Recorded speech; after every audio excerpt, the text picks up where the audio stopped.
Hello and welcome all of you, and you're watching K Commerce Academy with me, Kunal Singhal. So, in the series of principles of management, today we'll be studying stability of personnel.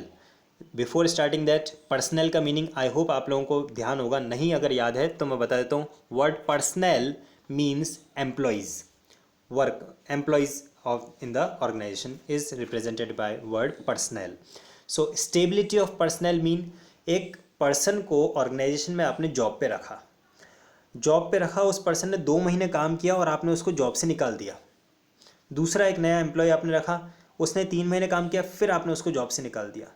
फिर तीसरा एक employ आपने रखा, उसने 1 महीने काम किया, फिर आपने उसको निकाल दिया. This is known as instability of tenureship of their job. So Fayol has suggested there should be a stability of the personnel, there should be a stability of the employees on their jobs. जिस भी employ को हमने job पे रखा है उसका job tenure एक stable period के लिए फिक्स होना चाहिए, एक फिक्स पीरियड के लिए स्टेबल होना चाहिए. According to this principle, there should be proper efforts to achieve stability and continuity of tenure of employees or personnels. Stability and continuity of tenure of personnels, दो words यहाँ पे आए, stability and continuity. तो देखिए stability तो होता है किसकी तरफ से, स्टेबिलिटी होता है ऑर्गेनाइजेशन की तरफ से. That there should be a fix time period provided to an employee के भी एटलीस्ट आपको 5 years तक हम का टाइम दे रहे हैं to improve your, to show your performance. ठीक है. दूसरा आता है कंटिन्यूटी, जो होता है एम्प्लॉय की तरफ से. एक एम्प्लॉय आज आपने उसको अपॉइंट किया, 1 साल उसने आपकी ऑर्गेनाइजेशन में वर्क किया, और 1 साल बाद अगर वो कंटिन्यू करता है आपके ऑर्गेनाइजेशन में, then it will be beneficial for your organization. Why so? Because 1 साल का जो एक्सपीरियंस उसने गेन किया है वो एक्सपीरियंस वो अपने सेकेंड ईयर में यूज़ करेगा, फिर थर्ड ईयर में वो अपने 2 साल का एक्सपीरियंस यूज़ करेगा, फोर्थ ईयर में वो अपने 3 साल का एक्सपीरियंस यूज़ करेगा. सो अगर एक एम्प्लॉय ऑर्गेनाइजेशन में कंटिन्यू करता है for many years, then it will be beneficial for the organization only. Fayol was of the view that employees should be selected and appointed after due and rigorous procedure. So Fayol ने ये कहा है कि employees का जब आप selection करें, recruitment, selection, training procedure, selection, जो अपॉइंटमेंट प्रोसीजर जब हो रहा है, तो बहुत अच्छी तरह से आप पूरा लंबा प्रोसेस उसको फॉलो करें, अच्छी तरह से स्क्रूटनाइज करें, बेस्ट से बेस्ट एम्प्लॉय को आप अपॉइंट करें. लेकिन एक बार जब एम्प्लॉय को आपने अपॉइंट कर लिया, now we should provide him the proper time to show his capability, to show his efficiency. Once selected, they should be kept at their position for a minimum period and must be given reasonable time to show results. Minimum period meaning कि at least उसको 2 years, 3 years, 5 years तक का एक fix time schedule दें. At least वो 5 years तक के लिए तो माइंड से रिलैक्स रहेगा कि ठीक है मैं अपनी परफॉर्मेंस को शो कर सकता हूँ 5 years तक में. वरना आप महीने 2 महीने 10-15 दिन का समय देंगे, पर्सन वहाँ ऑर्गेनाइजेशन में सेटल हो उससे पहले तो आप उसको जॉब से निकाल दें. पर्सन को, नया पर्सन आता है तो उसको इस्टेब्लिश होने में टाइम तो लगता ही है, और फिर अपनी परफॉर्मेंस लेवल को, एनवायरनमेंट को समझ के अपनी परफॉर्मेंस लेवल को इम्प्रूव करने में टाइम लगता है. So we should provide some sort of stability of the job to our employees in the organization. In short, employee turnover यानी कि आज नया एम्प्लॉय आया, फिर 2 महीने बाद नए एम्प्लॉयज़ आए, फिर 6 महीने बाद नए एम्प्लॉयज़ आए, that is called employee turnover. Fluctuations in the jobs. So employee turnover should be minimized to maintain organizational efficiency. Because एक एम्प्लॉय, मैंने अभी थोड़ी देर पहले आपको बताया, जो 2 साल तक अगर आपके ऑर्गेनाइजेशन में काम कर चुका है तो थर्ड ईयर में और ज़्यादा एफिशिएंसी से वर्क करेगा. उसके 2 रीज़न रहेंगे. पहला, वो अपने 2 साल का एक्सपीरियंस यूज़ करेगा, और तीसरा, जब उसको पता है कि मेरी जॉब यहाँ पे स्टेबल है, it will bring a belongingness in the mind of the employee towards the organization. So in short, employee turnover should be minimized to maintain organizational efficiency.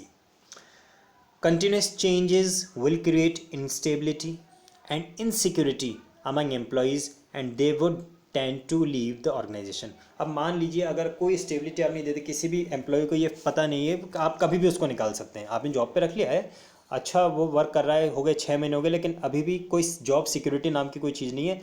आप किसी भी दिन सुबह एम्प्लॉय आए और आप उसको बोल सकते हैं नहीं आज से हमें आपकी ज़रूरत नहीं है, आप जा सकते. अगर ऐसी सिचुएशन है तो एम्प्लॉय क्या रहेगा, हमेशा टेंशन में रहेगा, इनसिक्योरिटी की, इंस्टेबिलिटी की फीलिंग उसके माइंड में होगी, हो सकता है कि मैं कभी भी जॉब मेरा छूट जाए। सो ऐसी सिचुएशन में वो क्या करेगा, एम्प्लॉय हमेशा नए जॉब सर्च करता रहेगा। जब वो अपने नए जॉब को सर्च करने में अपने माइंड को, अपने एफर्ट्स को, अपनी एनर्जी को यूज़ करेगा, तो वो एनर्जी लेवल आपकी ऑर्गेनाइजेशन में कम हो जाएगा। It will just reduce his energy level, his efforts in your organization. So ultimately नुकसान किसको हुआ, हमारी ऑर्गेनाइजेशन को। और उसकी जगह अगर हम उसको पूरा जॉब सेटिस्फेक्शन दे देंगे, ठीक है आपको 5 years तक का स्टेबिलिटी है, you can just show your performance, so at least 5 years तक he will remain free from the insecurity and instability in his mind. वो अपने माइंड को पूरा का पूरा फोकस कर सकेगा अपने वर्क के ऊपर। So it will also raise the cost of recruitment, selection and training. Obviously एक नया एम्प्लॉय आपके ऑर्गेनाइजेशन में आता है तो उसको ओरिएंटेशन पे खर्चा लगता है, उसको ट्रेनिंग पे खर्चा लगता है, and recruitment selection also include some certain cost. So अगर हम स्टेबिलिटी प्रोवाइड करते हैं, so it will help us to save our cost of recruitment, selection and training. Let us take one example. If a new employee if a new employee is appointed, then the employee must be given time to settle down and to adapt to the new environment and working conditions। Proper उसको एक time मिलना चाहिए अपने आप को उस environment में adjust होने का, और उसके बाद अपनी कैपेबिलिटी को, अपनी एफिशिएंसी को शो करने का। अच्छा, इस प्रिंसिपल का ये मतलब बिल्कुल भी नहीं है कोई पर्सन बहुत बड़ा ब्लंडर कर देता है, बहुत बड़ी मिस्टेक कर देता है तो भी आप उसको जॉब से ना निकालें। The punishment should be there for the big mistakes, but for small tolerable situations we must provide certain amount of stability, certain amount of fixation over the job। let us see, अगर हम इस principal को organization में follow करते हैं, what advantages we will achieve। first of all, it will increase in efficiency of employees due to feeling of job security। तो जहाँ job security है तो employees will feel motivated and it will increase their efficiency level। Secondly, less expenses on recruitment, selection, orientation and training. ये चीज़ें बार बार अगर आपको करनी पड़ती हैं तो खर्चे ज़्यादा आते हैं। अगर आप स्टेबिलिटी दे दे तो अपने एग्जिस्टिंग एम्प्लॉय को, और अगर आपका एम्प्लॉय सेटिस्फाइड रहता है और कंटिन्यू करता है आपके ऑर्गेनाइजेशन में, तो ना आपको बार बार रिक्रूटमेंट सिलेक्शन पे खर्चा करना है, ना ही ओरिएंटेशन एंड ट्रेनिंग पे खर्चा करना है। So it will reduce your expenses of recruitment, selection और orientation and training. And third one, that is better reputation and goodwill of the company. नज़र आता है, जो सोसाइटी है उसमें देखेगा इस ऑर्गेनाइजेशन में स्टेबिलिटी ऑफ टेन्योर होता है, ये एम्प्लॉय कितने सालों से यहाँ काम कर रहा है, तो एक रेपुटेशन मार्केट में क्रिएट हो जाती है, गुडविल बिल्ड हो जाती है। फिर आता है, अगर आप इस प्रिंसिपल को फॉलो नहीं करते हैं, so what will be the consequences of violation of this principle।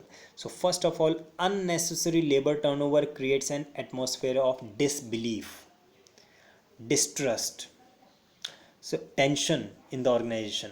Automatically वो ऐसा एनवायरनमेंट क्रिएट हो जाएगा, हर एम्प्लॉय के माइंड में रहेगा भाई मुझे कभी भी जॉब से निकाल सकते हैं, वो हमेशा टेंशन में रहेगा, in the tension of losing the job. So it will create a bad environment in the organisation. Secondly, increase in the cost of recruitment, selection, orientation, training. रोज नए एम्प्लॉयज़ ढूंढते रहिए, उनको अपॉइंट करते रहिए, so it will increase the cost of recruitment, selection, orientation, training. And thirdly, that is decline in the reputation of the company. रोज़ नए employees आते हैं तो एक ट्रस्ट और बिलीफ पूरी तरह से ख़त्म हो जाता है, so it will decline the reputation of the company. I hope आप लोगों को बहुत अच्छी तरह से सभी पॉइंट समझ में आए होंगे। Stability of personnel, that is there should be a job security for a certain time period to all the employees in the organisation.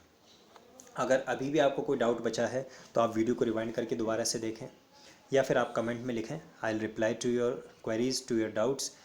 Do not hesitate to raise any sort of doubt. And there is a lockdown period, but we should not suspend our studies. We are class 12th students. Our each and every second is crucial for studies. So utilize your time for the best of your studies, best of your capabilities. Thank you.